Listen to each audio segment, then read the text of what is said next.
Bonjour! Alors aujourd'hui je vais vous expliquer pourquoi je ne vais plus faire de vidéos à propos de Smilers. Je voulais appeler cette vidéo pourquoi j'arrête Smilers, mais la vérité c'est que j'ai arrêté il y a bien longtemps. Si vous suivez mes vidéos depuis un moment, vous savez qu'en fait quand j'ai fait ma première vidéo sur le sujet, j'étais déjà quasiment à la fin de mon traitement. Le truc c'est que pour pouvoir parler du traitement, je voulais avoir déjà bien avancé en fait. Pour pouvoir témoigner correctement, il faut avoir, on va dire, testé la chose assez longtemps. Et donc en fait, toutes mes dernières vidéos, je portais déjà plus mon appareil. En fait, je suis en contention depuis un peu plus d'1 an maintenant. Ce qui fait qu'en fait, plus les jours passent et plus je m'éloigne de mon traitement. Ce qui fait qu'en fait, je deviens de moins en moins légitime à en parler puisque je suis plus tellement concernée par le sujet. La technologie évolue, les consignes qui sont données aux praticiens changent en fait. Et moi, je suis pas du tout tenue au courant. Évidemment, en tant qu'ancienne patiente, je suis pas forcément tenue au courant de tout ce qui se passe. Ce qui fait que plus le temps passe et moins je suis légitime pour répondre aux questions des gens. Donc voilà, j'ai déjà fait plein de vidéos sur le sujet, il y a une bonne vingtaine de vidéos qui traitent de ce traitement, j'ai l'impression d'avoir fait tout le tour du sujet. La vérité c'est que les autres vidéos qui me restaient à faire, c'était une vidéo qui parle de l'ATP38, une vidéo qui parle du blanchiment. Et c'est pareil, j'ai fait aucun des deux, donc je peux en parler, on va dire, théoriquement. Et pour ce qui est du blanchiment, je peux vous expliquer pourquoi je l'ai pas fait. Mais en fait, il n'y a pas que le fait que mon traitement s'éloigne qui fait que j'ai plus envie de faire des vidéos, il y a aussi, si vous avez regardé, le fait que les vidéos sont de moins en moins vues. Mon avant-dernière vidéo, ça devait être 600 vues, la dernière, ça doit être 300 vues. Enfin, si celle-ci, elle fait que 150 vues, au bout d'un moment, je passe énormément de temps à faire ces vidéos, enfin, en montage surtout, parce que mon ordinateur, il a bien du mal. Pour pas grand-chose, ça sert plus vraiment, il n'y a plus tellement de gens qui me suivent maintenant, parce que oui, mes vidéos commencent à dater, et plus ça date, et moins, en fait, les gens pensent que c'est légitime. Alors bien sûr je vais laisser toutes mes vidéos en ligne, hein. Il y aura toujours les réponses aux questions en vidéo, je continuerai à répondre dans les commentaires. Maintenant c'est vrai que même sur les groupes vous me voyez un petit peu moins parce que c'est vrai que je dois reconnaître que je me suis lassée parce qu'en fait les questions sont cycliques et quand on est dedans et qu'on souffre parce qu'on a changé de gouttière, etc., on a tous envie de se soutenir et de se serrer les coudes et d'aller se mettre des commentaires encourageants et dire voilà j'ai mal, je saigne un petit peu, est-ce que c'est normal, etc. Mais en fait une fois que le traitement est terminé, la plupart du temps, avec l'orthodontie, on a envie complètement d'oublier et d'ignorer qu'on a fait ce genre de traitement et de faire croire au monde entier qu'on avait les dents comme ça d'origine.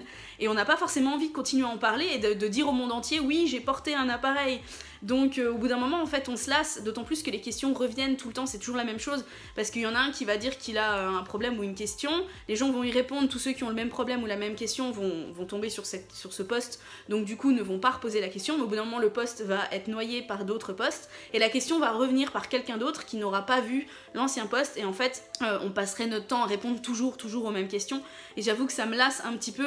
Je dis pas, ça me fait toujours plaisir de pouvoir aider les gens. Maintenant, je peux pas passer mes journées entières sur les groupes à mettre des commentaires et des conseils à tout le monde tout le temps, bénévolement, gratuitement, comme ça, parce que, voilà, je suis pas employée par la marque, je suis employée par personne, je suis qu'une simple ancienne patiente, et plus ça va, plus je suis ancienne, et voilà, je me trouve plus légitime, et c'est fatigant, et ça me prendrait énormément de temps de faire ça tout le temps.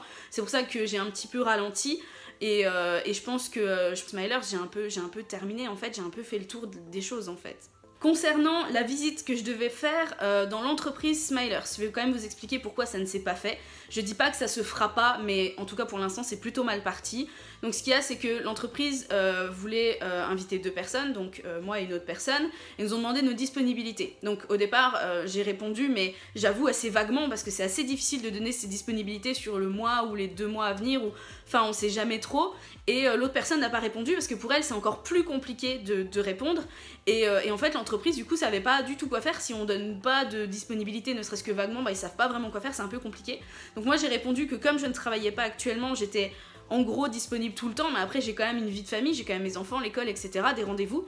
Donc je leur ai dit que si je suis prévenue suffisamment en avance, je peux de toute façon prendre mes dispositions. On peut toujours se libérer, mais il suffit de savoir avant et savoir qu'est-ce qu'on fait passer en priorité. C'est vraiment pas ça le plus gros problème à mon avis. L'entreprise, elle, de son côté, avait envie de me faire visiter 3 lieux et de me présenter 3 ou 4 spécialistes, voire directeurs, enfin je ne sais plus, j'ai eu la liste exacte, des personnes que je devais rencontrer, soit pour me faire visiter, soit pour répondre à mes questions, parler d'un sujet, etc. Le problème c'est que pour eux aussi c'est compliqué de réunir tout le monde le même jour, parce qu'il faut réunir toutes ces personnes là qui doivent m'accueillir, répondre à mes questions, donc il faut que le patron soit là, le directeur soit là, le spécialiste de l'ATP soit là, etc., que eux soient là aussi, que nous on puisse venir, enfin bref, il faut que tout le monde soit disponible à la même date, et c'est pas forcément simple aussi de leur côté, ça demande une certaine organisation, parce qu'en plus ces personnes doivent être présentes, mais elles doivent aussi considérer que leur journée m'est réservée entre guillemets, c'est-à-dire qu'il y en a un qui doit me recevoir le matin de telle heure à telle heure, sur son agenda il va marquer qu'il peut rien faire d'autre que me recevoir de telle heure à telle heure, et en fait chaque personne doit comme ça s'organiser par rapport à ma venue, donc même pour eux c'est assez difficile à organiser. De mon côté, un autre problème s'est posé, c'est qu'en fait j'avais envie de ramener des images de qualité.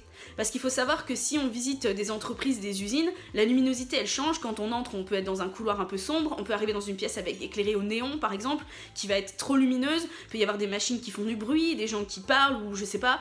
Si je filme avec mon téléphone, parce que j'ai juste un téléphone, au niveau de la prise du son c'est sûr que ce sera mauvais, au niveau de la stabilité de l'image c'est sûr que ce sera mauvais, donc tout ce que je pouvais faire moi toute seule sans personne pour m'aider, c'est aller là-bas, faire des photos et quelques vidéos mais vraiment pas grand chose, parce qu'en plus moi j'ai un iPhone, je peux pas filmer toute une après-midi, le téléphone il a pas assez de batterie et pas assez de mémoire non plus.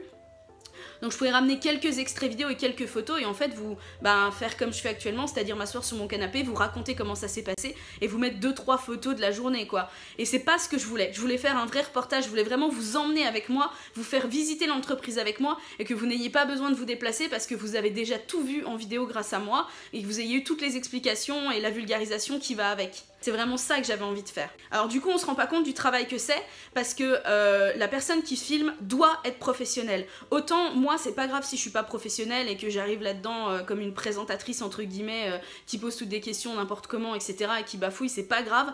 Par contre il faut que le caméraman soit pro, il faut que l'image elle soit stable et il faut qu'il fasse énormément de prises de vue.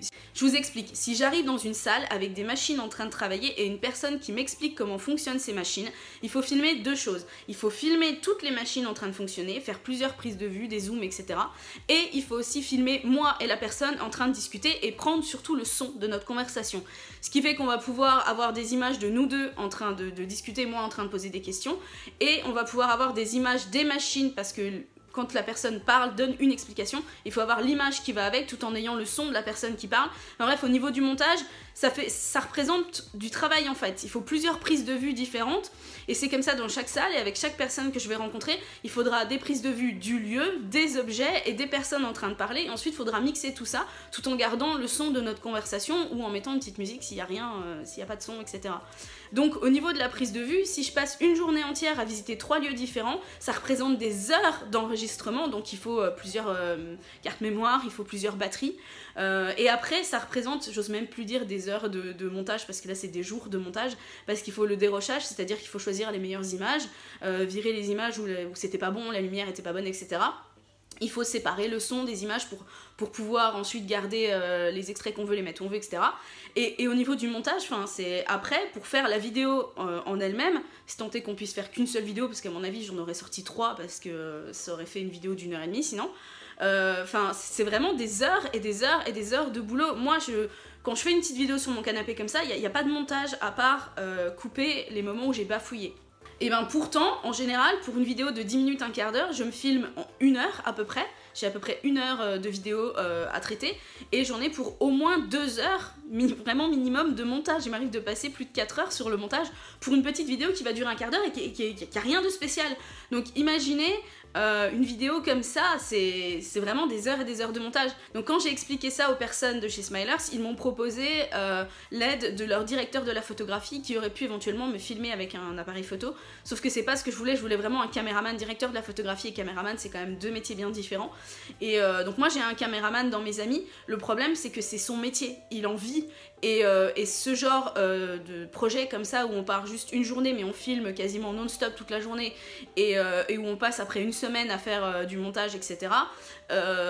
Pour lui c'est son job, normalement ça lui permet de manger, je peux pas lui bouffer toute une semaine de son travail pour un projet perso qui me ferait gratis. Donc il m'a expliqué que ce genre de projet c'était le genre de choses pour lesquelles comme il y a déplacement, même si c'est pas lui qui paye le déplacement, le resto, il doit quand même se déplacer, donc emmener tout son matériel, etc. Pour venir, etc. C'est le genre de prestation qui facture normalement 3 000 €. Donc comme c'est un ami à moi et qui sait que j'ai pas d'argent, il m'a proposé de me le faire pour 300. Mais 300, je les ai quand même pas. Je peux pas sortir 300 € comme ça. Donc ce qu'il aurait fallu que je fasse, c'est que je demande à Smilers de payer le caméraman. Et en fait, Smilers, c'est déjà de l'organisation pour eux d'accepter quelqu'un d'autre que moi. Parce que du coup, ça veut dire qu'ils payent le transport, la bouffe, etc. à quelqu'un d'autre que moi. Et qu'il faut entrer une autre personne que moi, etc. Donc au niveau de l'organisation, si en plus je dois leur demander de payer cette personne, etc. Enfin bref, ça fait tout un bazar. Et je me suis dit, bah voilà, c'est soit j'ai quelque chose de qualité mais il faut que je mette le prix et c'est bien normal, soit je ramène quelque chose, est-ce que ça vaut vraiment le coup que je me déplace si c'est pour vous ramener quelques pauvres photos faites avec mon téléphone, je sais pas du tout. Enfin bref, du coup au niveau des dates, de la concordance et tout ça, ça a bien du mal à se goupiller. Et j'avoue que comme pour le reste, je commence un petit peu à me lasser. C'est-à-dire que je suis toujours aussi curieuse, j'aimerais bien savoir comment c'est fait et j'ai encore plein de questions à poser sur le sujet. Même si je suis en contention, c'est un sujet qui me passionne, j'aime beaucoup en apprendre plus sur le dentaire, l'orthodontie, etc. Mais voilà, si ça se fait pas, ben tant pis, c'est pas grave. Moi je vais pas faire du forcing, je vais pas insister. J'avoue que Smilers, pour moi, plus le temps passe et plus c'est du passé. Voilà, c'est malheureux à dire, mais c'est vrai. Donc voilà, je le répète, hein, je laisse mes vidéos et je continue à répondre aux questions des gens. Maintenant, il faut aussi savoir qu'il y a un phénomène depuis à peu près 2 mois qui se passe sur ma chaîne YouTube, c'est que les gens viennent me poser des questions, mais pas sur la bonne vidéo en fait. C'est-à-dire que la question qu'ils me posent, il y a la réponse dans une autre vidéo, sauf qu'en fait, c'est des gens qui se sont pas donné la peine de regarder mes autres vidéos. Donc voilà, j'ai typiquement des gens qui arrivent sur ma vidéo SOS, j'ai un problème avec mes gouttières, où j'explique les différents problèmes qu'on peut rencontrer, les questions qu'on peut se poser, et ils me disent combien coûte le traitement. Il y a une vidéo qui parle du prix. Et j'ai des gens qui arrivent sur la vidéo mode d'emploi, comment mettre, tirer ses gouttières, et qui me demandent si ça fait mal. Alors que j'ai fait toute une vidéo sur la douleur. Et je veux dire, c'est fatigant parce que j'ai vraiment l'impression de répondre tout le temps aux mêmes questions de façon cyclique et en plus de répondre en mettant le lien de mes vidéos. C'est-à-dire que je trouve ça dommage de vous faire une petite phrase de rien du tout alors que j'ai fait une vidéo d'1 quart d'heure pour tout bien expliquer en détail et que vraiment vous ayez une réponse complète. Et en fait, si je dois remettre mes liens de mes vidéos sous chaque question, sur tous les groupes et sur tous mes commentaires YouTube, j'ai juste l'impression de faire du forcing et de faire de la pub pour moi en fait, et de dire allez voir cette vidéo, alors qu'elles me rapportent pas d'argent, elles sont pas monétisées les vidéos. Donc c'est même pas pour dire je veux avoir des vues, c'est juste que c'est dommage parce qu'en fait j'ai fait du contenu, j'ai travaillé pendant des heures pour que vous ayez toutes les réponses à vos questions. Et en fait, c'est pas tout le monde, hein. J'ai plein de gens qui regardent toutes mes vidéos avant de venir me poser une question vraiment intéressante et vraiment précise, mais j'ai plein de gens vraiment, et ça me lasse au bout d'un moment, j'ai l'impression d'avoir fait ça pour rien. Et j'ai l'impression que, en plus, quand je réponds, les gens ils me croient pas parce que de toute façon je suis plus légitime pour leur répondre.